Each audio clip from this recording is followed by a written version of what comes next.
Hey guys, you're watching Btekt. I'm Basil. This is my comparison between the Samsung Galaxy S7 Edge and the Samsung Galaxy Note 7. Before I jump into it, if you're not already subscribed to the channel, subscribe. It's how you'll stay on top of everything that we do.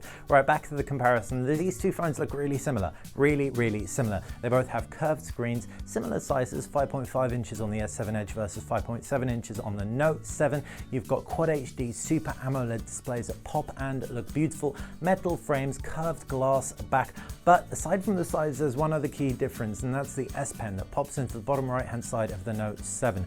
1496 levels of pressure sensitivity on that screen. Wonderful. I'm super happy about that. The world's most pressure sensitive screen when it comes to smartphones, or at least that I've seen. You've also got a USB Type-C at the base as opposed to a micro USB on the S7 Edge, and there's an iris scanner. Both have home buttons though that do double up as fingerprint scanners.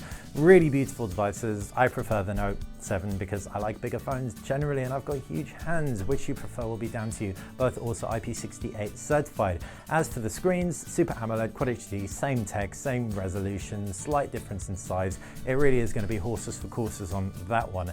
Now on to what's inside, and you've got Android plus TouchWiz equals a really solid experience. Android means loads of apps. TouchWiz is the most refined version we've seen to date. It takes advantage of the Edge screen with something Samsung calls Edge UX. This isn't going to be a key seller for me, but what will be is TouchWiz on the Note 7 because it supports the S Pen. You can magnify elements of the screen, you can write on the Always On display when the screen's actually turned technically off and make notes on it that way, and you can also do stuff like translate elements and do screen grabs of small parts of your screen, which I really like. What's more, I love sketching as well, so any sketchers are gonna love the fact you've got Samsung Notes out of the box and you can install other apps to take advantage of that pen.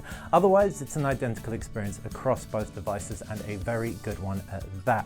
As far as the cameras go, again, it's exactly the same setup. A 12 megapixel rear facing setup with a 5 megapixel front firing setup.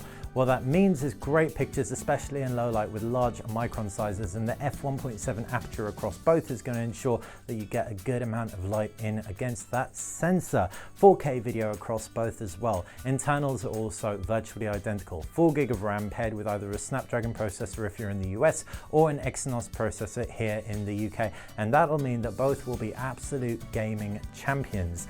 Finally, connections and battery life, and they're very similar. The connection set's going to be identical, save for the iris scanner and the USB Type-C, but the battery lives, there's 100 milliamps between them, suggesting actually the S7 Edge might perform a little bit better. Ultimately though, two comparable phones, which one's right for you will come down to how much you value that pen, and I know which one will be right for me, and that's going to be the Note 7 every single time. Let us know what you think in the comments section below. Like I said already, subscribe, it helps us out like crazy. Thanks for watching Btekt.